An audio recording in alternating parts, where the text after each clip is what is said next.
40 থেকে 50। এই বয়সটা খুব বাজে, জানেন তো।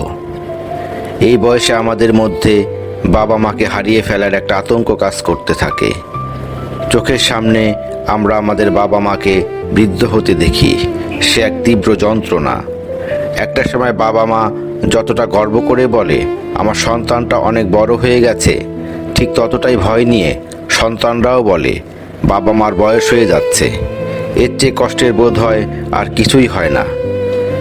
বাবা মা ঘুমিয়ে থাকলে অদ্ভুতভাবে তাদের ঘরে গিয়ে বারবার দেখতে হয় মানুষগুলো ঠিক আছেন তো। ঘুমের মধ্যে সুন্দর করে নিঃশ্বাস নিচ্ছে দেখলে তখন যেন বুকের ওপর থেকে পাথর নেমে যায়।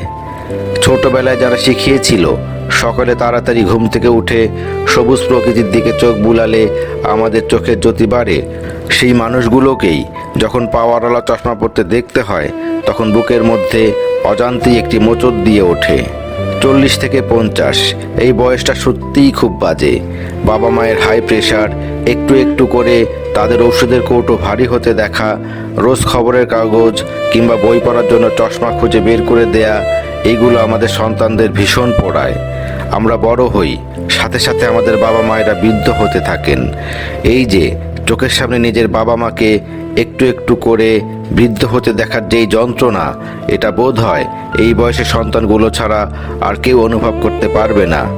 রাব্বির হামহুমা কামা রব্বায়ানি সগীরা।